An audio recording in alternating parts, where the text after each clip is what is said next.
جب ہم خلافت کی بات کرتے ہیں تو خلافت دو قسم کی ہے۔ ایک معنی میں خلافت کے ایک معنی میں فرعون نمرود بھی خلیفہ تھے۔ دنیا میں بادشاہی اللہ ہی دیتے ہیں۔ قل اللہم مالک الملک تؤتی الملک من تشاء وتنزع الملک ممن تشاء وتعز من تشاء وتذل من تشاء بیدک الخیر۔ تو ابو جہل کو بھی اختیار اللہ دیتا ہے، فرعون کو بھی اختیار اللہ دیتا ہے، نمرود کو بھی اختیار اللہ دیتا ہے۔ تو جب تکوینی طور پر اگر آپ دیکھیں تو دنیا میں انسان اللہ کا نائب ہے۔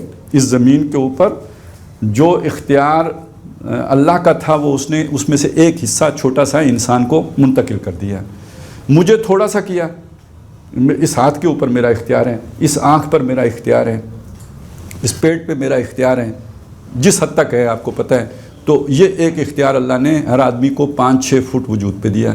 پھر ایک اس اختیار میں ایکسٹینشن آ گئی، جب آپ کی اولاد ہے، آپ کی بیوی ہے، بچے ہیں، تو یہ بھی آپ کا، یہ آپ کا گھر ہے، اس کے اوپر یہ آپ کی مملکت ہے، اس پر آپ کا اختیار ہے۔ کہ ہم میں سے بعض کو اللہ نے کسی زمانے میں پوری برادری کے اوپر اختیار دے دیا تھا، وہی جو قبیلے کا جو چیف ہے، اس کا خاندان اور بڑا ہو گیا، اور بعض کو اللہ تعالیٰ نے مملکت کا اختیار دے دیا، ریاست کا دے دیا، امپائرز کا دے دیا۔ اس اختیار کو اگر ہم اللہ کے اختیار کے آگے سرنڈر کر دیتے ہیں تو یہ خلافت بصورت امامت ہے، اور اس جگہ پہ ہم اپنی مرضی چلاتے ہیں، میرا جسم میری مرضی اور میری سلطنت میری مرضی۔ تو خلافت اپنی جگہ پہ ہے، لیکن یہ باغیانہ خلافت ہے، طاغوتی خلافت ہو گئی۔ تو اس معنی میں جب ہم دیکھیں گے تو اللہ ہی نے اختیار دیا ہوا ہے، کیا فرعون، کیا نمرود، کیا جمہور، اور کیا مسلمان اور کیا کافر، سب کے پاس جو بھی اختیار ہے وہ اللہ ہی کا دیا ہوا ہے۔ تو اب خلافت کی ایک قسم وہ ہے جس میں اختیار آپ کے پاس ہوتا ہے، اس سے قطع نظر کہ آپ اس کا صحیح استعمال کر رہے ہیں یا غلط استعمال کر رہے ہیں۔ تو جب اس خلافت کی بات کریں گے تو آج دنیا میں وہ خلافت امریکہ کے پاس ہے، برطانیہ کے پاس ہے، ٹھیک ہے نا، وہ ہمارے پاس نہیں ہے۔ ہم رخصت ہوئے اور انہیں سنبھالی دنیا، پھر نہ کہنا توحید سے ہوئی خالی دنیا۔ تو اب یہ والی خلافت تو چل رہی ہے، اس کے ساتھ امامت نہیں ہے، اس کے ساتھ رہنمائی نہیں ہے، گائیڈنس نہیں ہے۔ اور اگر آپ قرآن مجید سے دیکھیں گے نا، سورہ بقرہ 4 رکوع جو ہے، تو اس میں وَعَلَّمَ آدَمَ الْأَسْمَاءَ كُلَّهَا، یعنی خلافت کی بنیاد علم الاسماء کو قرار دیا گیا ہے۔ علم الاسماء سے مراد وہی فزیکل علم ہے، فزیکل نالج آف تھنگس۔ تو گویا جس کے پاس علم الاسماء زیادہ ہوگا اس کو وہی خلافت کو جو ہے نا وہ قابو کرے گا، اس گھوڑے پر سواری اس کی ہوگی جو علم الاسماء میں آگے ہے، فزیکل سائنسز میں آگے ہے۔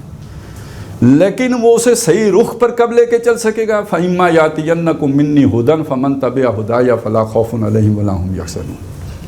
تو اختیار ان لوگوں کے پاس آئے گا جو دنیا میں فٹسٹ ہوں گے، سروائیول آف دا فٹسٹ۔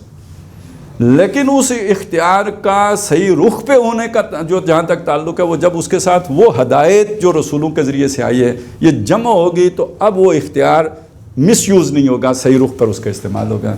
تو ہم جب خلافت کی بات کرتے ہیں تو ہم اس جو نبوت والا پورشن ہے اس کی بات تو کرتے ہیں، لیکن اوپر آنے کے لیے جو آپ کو وسیلہ دنیا کا چاہیے ہوتا ہے اس کے لیے آپ کچھ کرتے نہیں، تو پھر وہ نہیں ملتی۔ وہ ظاہر ہے اس کے 2 اصول جمع ہوں گے تو وہ خلافت بنے گی۔ آپ دنیا کے اعتبار سے بھی اپنے آپ کو فٹس ثابت کریں گے، علوم دنیا میں بھی آگے بڑھیں گے، اور اس کے ساتھ پھر جوڑیں گے علوم دینی کا، تو اب جا کے وہ ایک مکمل کمبینیشن کے ساتھ ایک بنے گا خدائی نسخہ۔ نہیں، اقتدار ان کے پاس رہے گا جو فٹسٹ ہیں اور ہدایت سے خالی ہیں، تو وہ پھر اس میں نمرودیت اور فرعونیت وہ بھی ساری چلتی رہے گی۔ تو یہ ذہن میں رہنا چاہیے کہ خلافت کی بھی اصل میں 2 قسمیں ہیں۔ دنیا کی خلافت ہے انسان کے پاس ہی،